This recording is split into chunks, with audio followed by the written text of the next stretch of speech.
మనం స్టార్ట్ చేసుకుందాము.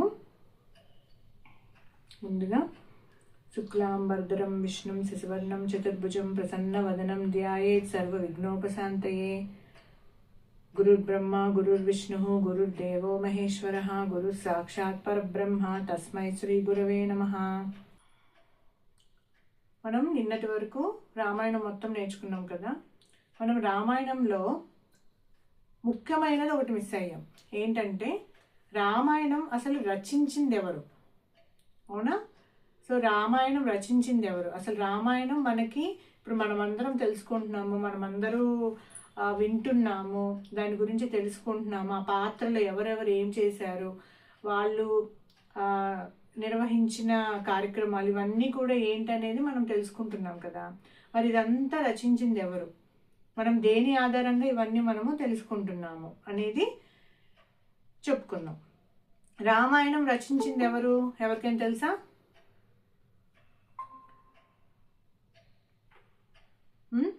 చెప్తున్నావు, చెప్పండి. రామాయణం రచించింది ఎవరు? అసలు రామాయణం ఎవరు చెప్పారు మనకి? ఏ ఆధారంగా మనము రామాయణం తెలుసుకుంటున్నాము?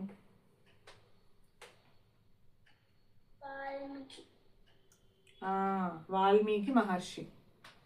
వాల్మీకి, ఆయన అసలు పేరు రత్నాకరుడు. ఓకేనా? ఆయన గురించి ఈరోజు మనం తెలుసుకుందాము. వాల్మీకి, ఓకేనా? వాల్మీకి తండ్రి పేరు ఏంటంటే ప్రచస్తాముడు. ఆయన ఒక ముని. అయితే ఏమవుతుందంటే వాళ్ళు నైమిసారణ్యం అని ఒక పెద్ద అరణ్యంలో చాలా తపస్సులు చేసుకుంటూ ఉండేవాళ్ళు, ఈ మనులంతా కూడా. అయితే ఒకసారి ఏమవుతుందో, చాలా దట్టమైన అడవి, చాలా దట్టమైన అడవి. ఆ టైంలో ఒకసారి ఏమవుతుందంటే రత్నాకరుడు మిస్ అయిపోతాడు. అప్పుడు చిన్న పిల్లవాడు అనమాట. అప్పుడు మిస్ అయిపోతే ఏమవుతుంది, అతను ఒక బోయవాడు. బోయవాడు అంటే ఎవరు? హంటర్. అంటే మనము ఇలా పక్షులు వీటిలన్నిటిని జంతువుల్ని వేటాడి వాళ్ళు కడుపు నింపుకుంటారు అమ్మేసి, వాళ్ళని బోయవాళ్ళు అంటారు. వాళ్ళు అంటే వేటగాళ్ళు అనమాట. వాళ్ళు ఏం చేశారు, అప్పుడు వాళ్ళు ఈ పిల్లాడిని చూసి ఎవరు బాబు నువ్వు ఏంటని అడిగితే ఆ పిల్లాడు చెప్పలేకపోతాడు. అయ్యో తప్పిపోయినట్టున్నాడు అని చెప్పేసి, మరి అది వరకు ఫోన్లు అవేమి ఉండేవి కాదు కదా, వాళ్ళతో పాటు తీసుకెళ్ళిపోతారు. తీసుకెళ్ళిపోయిన తర్వాత ఇంకేమవుతుంది, ఈ రత్నాకరుడు ఈ బోయ వాళ్ళ దగ్గర పెరుగుతూ ఉంటాడు. అయితే వాళ్ళ నాన్న ఉన్నాడు కదా ప్రచస్తాముడు, ఆయన ఏమనుకుంటాడు, అయ్యో నా కొడుకు మిస్ అయిపోయాడు, ఎక్కడికో తెలియకుండా వెళ్ళిపోయాడు, ఏమన్నా జంతువులు ఏమన్నా తినేసి ఉంటాయిలే, ఇంకా చనిపోయి ఉంటాడు అనుకుని ఆయన కూడా వదిలేస్తాడు. అట్లా ఈయన ఒక బోయవాడు వేటగాళ్ళ ఇంట్లో పెరుగుతూ ఉంటాడు.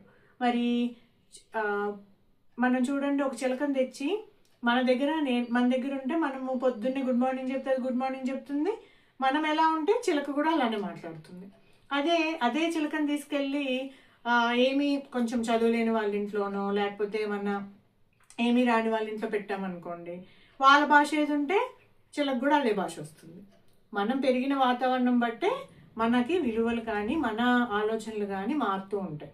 అట్లానే బోయవాడు ముని కుమారుడైనా సరే పెరిగిందంతా బోయవాడి ఇంట్లో కాబట్టి అతనికి చదువేమీ రాదు. ఇంకా చదువేమీ రాదు. అతనికి వచ్చింది ఇంకొకటే విద్య. అతను కూడా సేమ్ ఏంటి ఇలా వీటిల్ని చంపడము, తినడము, ఇట్లా చేయడము, అమ్మడము ఇలానే గడుపుతూ ఉండేవాడు అనమాట. ఆయన కూడా హంటర్ అవుతాడు. అట్లా అవుతే ఏమవుతుంది, అలా కొంచెం పెద్దవాడు అయిపోయాక ఆయనకి పెళ్లి జరుగుతుంది. ఆయనకి 3 పిల్లలు పుడతారు. ఓకేనా? అలానే వాళ్ళ తల్లిదండ్రులను కూడా చూసుకుంటూ ఉంటాడు. ఇవన్నీ కూడా ఎట్లా, ఓన్లీ అడవుల్లోకి వెళ్ళడం, జంతువుల్ని చంపడం, లేకపోతే ఎవరైనా బాటసారులు వస్తే వాళ్ళ దగ్గర దొంగతనం చేయడం, ఇవే ఆయనకు తెలిసినవి. ఇంకా అంతకంటే ఏం తెలిసేది కాదు. అట్లా చేస్తూ ఉండేవాడు. చేస్తూ ఉంటే ఒకసారి ఏమవుతుంది, నారద మహర్షి వస్తాడు. నారద మహర్షి వచ్చినప్పుడు నారద మహర్షిని ఏముంటే ఆయన దోచుకుందామని చూస్తాడు. నారద మహర్షి దగ్గర ఏముంటాయి, ఏమి ఉండవు కదా. ఆయన ఎప్పుడు ఏమంటూ ఉంటాడు, నారాయణ నారాయణ అని చెప్పేసి అంటూ ఉంటాడు. ఒక్క నిమిషం నాన్న.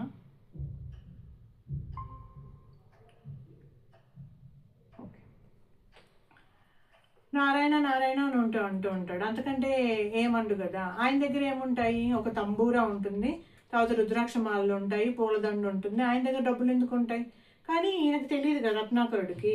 ఆయన వచ్చి అడుగుతాడు, ఎట్లయినా సరే ఇవన్నీ డబ్బులు అంటే నా దగ్గర ఏముంటుంది అయ్యా డబ్బులు ఇవ్వడానికి నీకు, అయినా నువ్వు ఎందుకు ఇలాంటివన్నీ చేస్తున్నావు, బాటసారుల దగ్గర వాళ్ళే కూడబెట్టుకుని కొంచెం అన్నం తెచ్చుకుని వెళ్తూ ఉంటారు, నువ్వు వాళ్ళ దగ్గర దోచుకుంటే ఎట్లా అంటే, లేదు నేను మరి నా కుటుంబాన్ని పోషించాలి కదా, నాకు ఇంతకంటే ఏ విద్య రాదు అని చెప్పేసి అంటాడు.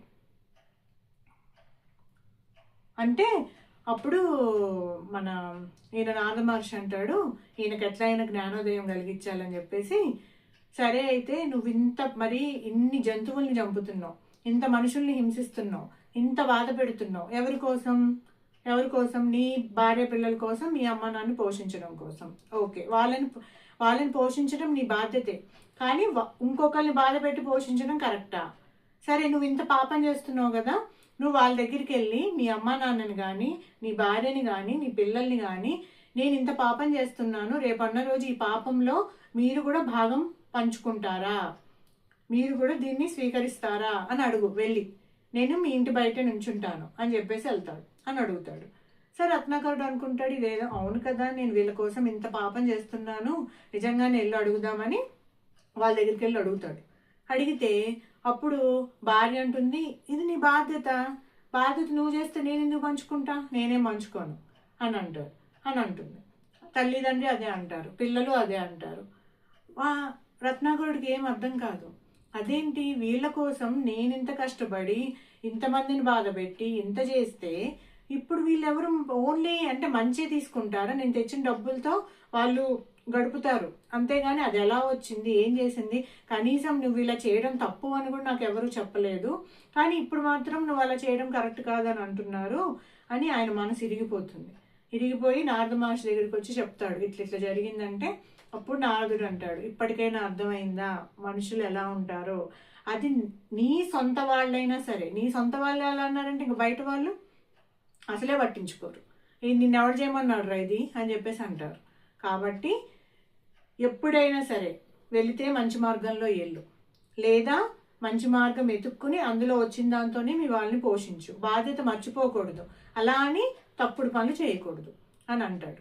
అప్పుడు నారద మహర్షి చెప్పింది కనువిప్పగలిగి, లేదు ఇంక నాకు ఇదంతా వద్దు, నేను ఈ పాపం అంతా ఇన్నాళ్ళు చేసిన పాపం అంతా పోగొట్టుకోవాలి, నాకు ఏదైనా చెప్పండి స్వామి అంటే ఆయన అంటాడు, సరే అయితే నేను ఒక జపం చెప్తాను, అది నువ్వు ఖాళీ ఉన్నప్పుడల్లా అనుకుంటూ ఉండు అని చెప్పేసి అని వెళ్ళిపోతాడు. ఏమంటాడు, రామ రామ అని అంటాడు.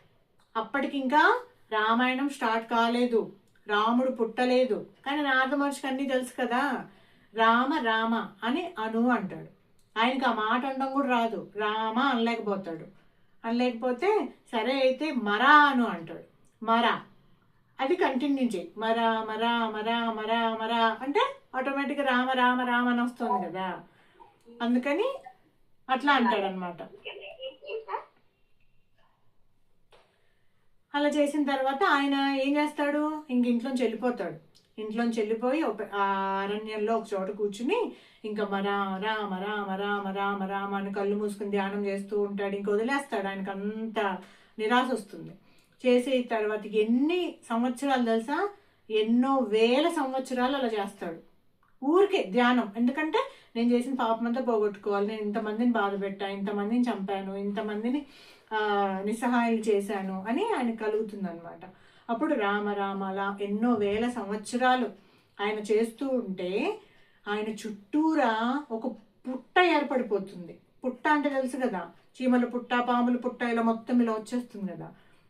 అలా ఆయన కూర్చుని తపస్సు చేస్తూ ఉంటే ఆయన మొత్తం శరీరం అంతా ఇలా పుట్ట, దాని లోపల ఇలా మొత్తం పుట్ట ఫామ్ అయిపోతుంది.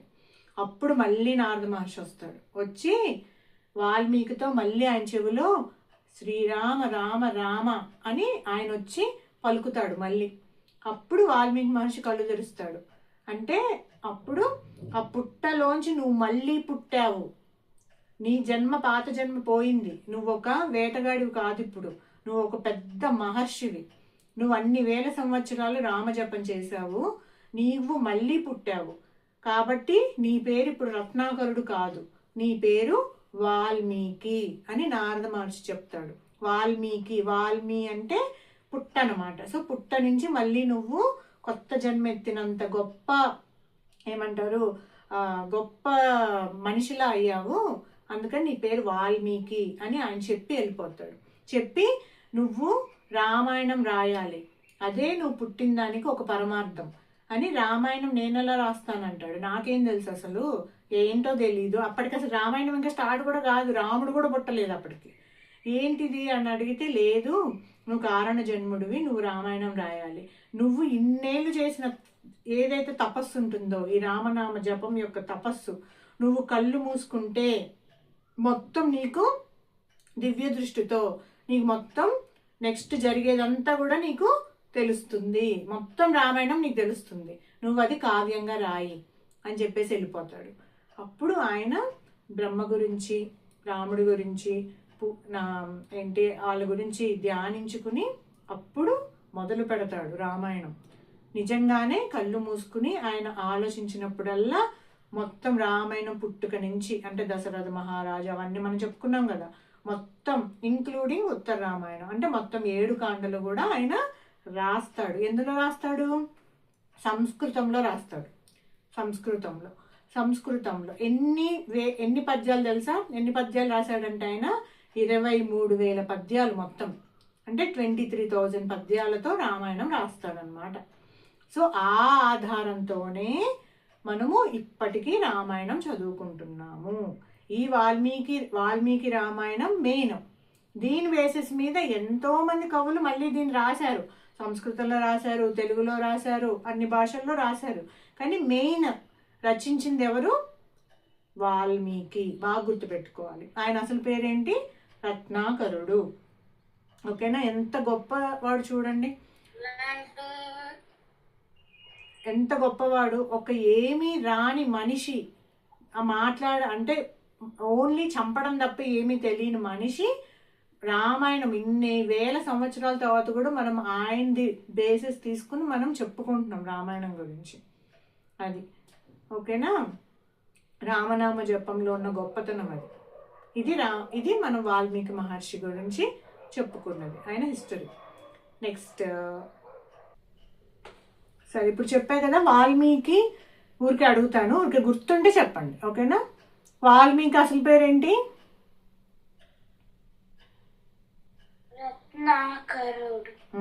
రత్నాకరుడు.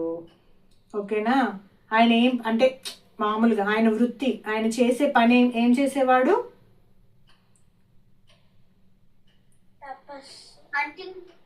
హంటింగ్. తపస్సు డైరెక్ట్గా చేయలా, ఫస్ట్ హంటింగ్ చేసేవాడు. ఓకే, వేటగాడు అనమాట. తర్వాత ఆయన ఏ మహర్షి వచ్చి ఆయనకి జ్ఞానోదయం చేస్తాడు?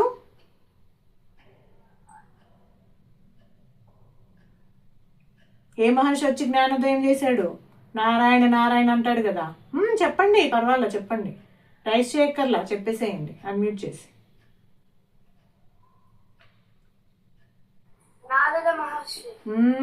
నారద మహర్షి చెప్తాడు, రైట్? సో ఏ మంత్రం చెప్తాడు ఆయన తపస్సు చేయమని, అంటే ధ్యానం చేయమని? కరెక్ట్, రామ రామ రామ అంటాడు. కరెక్ట్.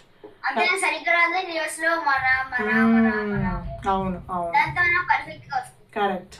రామ రామ ఎన్నో వేల సంవత్సరాలు చేస్తాడు కదా, అప్పుడు ఆయనకి పుట్ట ఫామ్ అవుతుంది. సో అప్పుడు నారద మహర్షి వచ్చి ఆయనకి పెట్టిన పేరేంటి? కరెక్ట్, వాల్మీకి అని అప్పుడు పెడతాడు పేరు. ఓకేనా? సో అది ఆయన ఎన్ని వేల పద్యాలు రాశాడు, అంటే శ్లోకాలు రాశాడు. రామాయణం మొత్తం 7 కాండలు 23,000. Correct, 23,000 around. ఓకేనా? అన్ని శ్లోకాలు రాశాడు అనమాట. ఏ భాషలో రాశాడు? సంస్కృతంలో రాశాడు. తర్వాత మిగతా భాషల్లో ఎవరికి వాళ్ళు ఆ కవులు అనువదించుకున్నారు అనమాట. సో అది. సరే మరి, బాయ్.